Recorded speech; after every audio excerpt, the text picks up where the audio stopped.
हरियाणा के दंगल में लेडी खली की हो चुकी है एंट्री। आसान नहीं है विनेश फोगाट के लिए राहें। पहलवान वर्सेस पहलवान हो चुका है हरियाणा में। हरियाणा के जुलाना सीट पर महादंगल शुरू। हरियाणा का मुकाबला काफी ज्यादा दिलचस्प होता जा रहा है, खासकर हरियाणा की जुलाना सीट। यहां तो भाई साहब दंगल होता हुआ नजर आ रहा है। पहले पहलवान विनेश फोगाट की एंट्री, उसके बाद पायलट की एंट्री और अब इस दंगल में एक और पहलवान की एंट्री।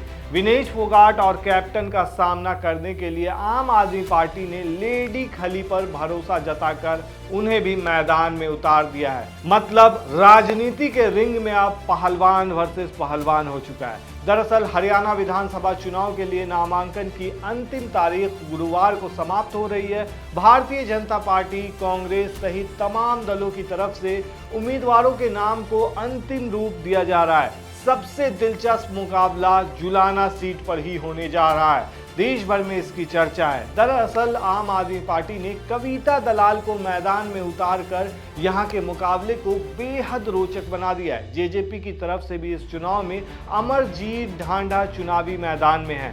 जुलाना सीट पर त्रिकोणीय मुकाबला होने की संभावना बढ़ती ही जा रही है। आइए जानते हैं सभी प्रमुख उम्मीदवारों की क्या है मजबूती और क्या है कमजोरी और जुलाना का क्या है समीकरण। आखिर राजनीतिक दलों ने अपने अपने प्रत्याशी पर भरोसा क्यों जताया। सबसे पहले जानिए कि आम आदमी पार्टी की प्रत्याशी कविता दलाल कौन है।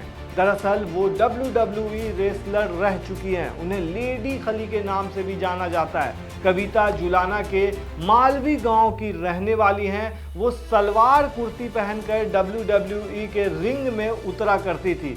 उनके ड्रेस को लेकर उनकी बेहद चर्चा होती रही है। कविता दलाल ने 12वीं एशियन गेम्स में स्वर्ण पदक भी जीता था। साल 2022 में उनकी राजनीति में एंट्री हुई और उन्होंने आम आदमी पार्टी का दामन थाम लिया। उन्होंने कहा था कि वो अरविंद केजरीवाल से बेहद प्रभावित है। पार्टी उन्हें जो भी दायित्व देगी वो उसे पूरा करेंगी। कविता को आम आदमी पार्टी ने दिग्गज उम्मीदवार यानी कि विनेश फोगाट के सामने मैदान में उतारा है। ये देखना अब काफ़ी दिलचस्प हो गया है कि विनेश फोगाट को चुनावी मंच पर वो कविता कितना टक्कर दे पाती हैं। ये अपने आप में काफ़ी ज़्यादा रोचक हो चुका है। और उससे भी जो रोचक है विनेश फोगाट को तो बहुत दिनों से न्यूज़ में छाई हुई हैं।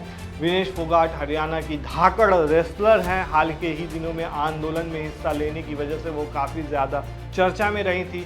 विरोध प्रदर्शन के दौरान हरियाणा के खाप पंचायतों ने विनेश फोगाट समेत रेसलर बेटियों का भरपूर समर्थन किया था। ऐसे में कांग्रेस विनेश फोगाट को मैदान में उतारकर जाट वोट बैंक साधने की कोशिश कर रही है। विनेश का जन्म भी हरियाणा के चरखी दादरी में हुआ है। उन्होंने ग्रेजुएशन तक पढ़ाई की है। विनेश ने अपने ताऊ महावीर फोगाट से कुश्ती के गुर सीखे। 2021 के एशियन चैंपियनशिप और कॉमनवेल्थ गेम्स 2022 में उन्होंने गोल्ड मेडल जीता।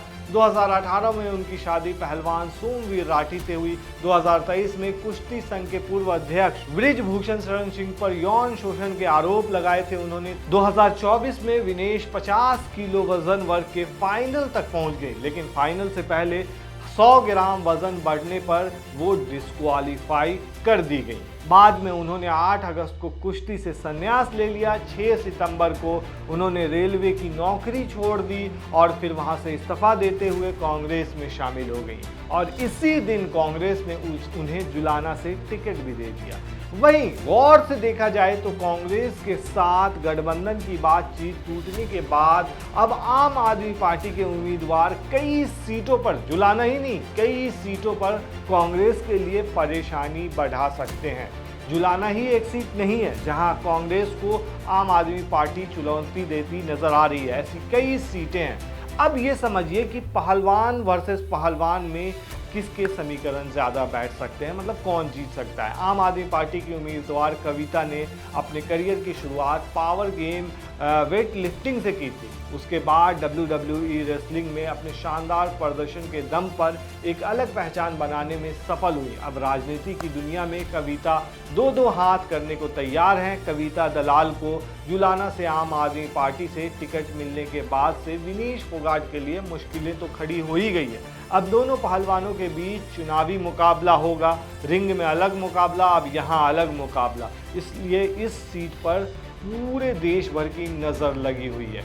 अब लेडी खली के नाम से भी वो काफ़ी ज़्यादा जानी जाती हैं। दरअसल कविता दलाल को भारत की लेडी खली के नाम से भी नवाजा गया है। उन्होंने 2017 से लेकर 2021 तक WWE में हिस्सा लिया था। इसके बाद उनकी राजनीति में एंट्री हुई है। एंट्री होते के साथ ही आम आदमी पार्टी में काफ़ी ज़्यादा एक्टिव रही हैं। कई आंदोलन में भी उन्होंने हिस्सा लिया।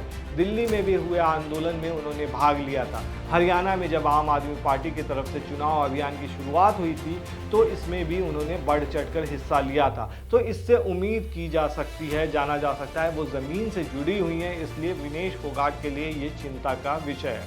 वहीं बीजेपी के जो उम्मीदवार हैं कैप्टन योगेश, वो कौन है? कैप्टन योगेश कुमार बैरागी एयर इंडिया के सीनियर पायलट हैं।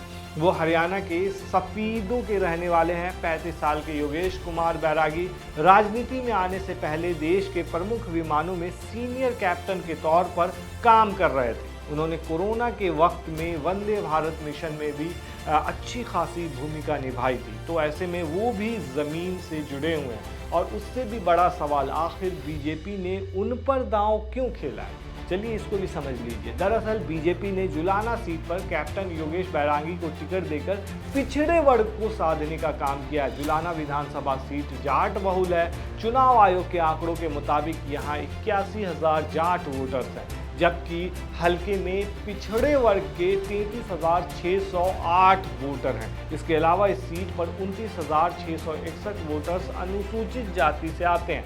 ऐसे में बीजेपी ने नॉन जाट कार्ड खेलते हुए पिछड़े समाज से आने वाले कैप्टन योगेश बैरागी को मौका देकर ओबीसी वोट को साधने की कोशिश की है। ये साफ सीधे तौर पर समझा जा सकता है। अब जुलाना सीट को भी समझ लीजिए थोड़ा। जुलाना विधानसभा निर्वाचन क्षेत्र जिंद जिले के में स्थित एक विधानसभा क्षेत्र है। ये सोनीपत लोकसभा निर्वाचन क्षेत्र के तहत आता है। इस सीट से वर्तमान विधायक अमरजीत सिंह हैं। इस सीट पर कांग्रेस ने आखिरी बार 2005 में जीत हासिल की थी। उसके बाद से कांग्रेस जीत नहीं पाई है। कांग्रेस के शेर सिंह ने 2000 और 2005 में लगातार 2 बार जुलाना से विधायकी का चुनाव जीता था। उसके बाद से इंडियन नेशनल लोक दल यानी INLD और जननायक जनता पार्टी का ये गढ़ बन चुका है। वैसे ग्रामीण जुलाना सीट चौटाला परिवार की सीट रही है। 2009 और 2014 में ओम प्रकाश चौटाला की अगुवाई वाली INLD ने इस सीट पर जीत हासिल की थी। लेकिन जब 2019 में चौटाला परिवार में फूट पड़ी और INLD टूट गई तो JJP ने इस सीट पर दावा कर लिया। अमरजीत सिंह JJP से ही विधायक हैं, अभी फिलहाल वो हैं। अब विनेश फोगाट को उतारकर कांग्रेस 15 साल बाद फिर से जुलाना में अपने हाथ को मजबूत करने की उम्मीद में है, जबकि बीजेपी का पूरा जोर यहाँ कमल खिलाने पर है। वहीं अब झाड़ू भी चलने के लिए तैयार हो चुकी है। अगर यहाँ झाड़ू चलने का जो दाव यानी कि आम आदमी पार्टी ने जो खेला है वो अपने आप में बड़ा दिलचस्प है, क्योंकि पहलवान के खिलाफ ही पहलवान को उतार दिया है। ऐसे में अगर दोनों पहलवान के बीच भिड़ंत होती है तो कहीं ना कहीं बीजेपी का कमल खिल सकता है। आपको क्या लगता है दोस्तों, हमें कमेंट में ज़रूर बताएं।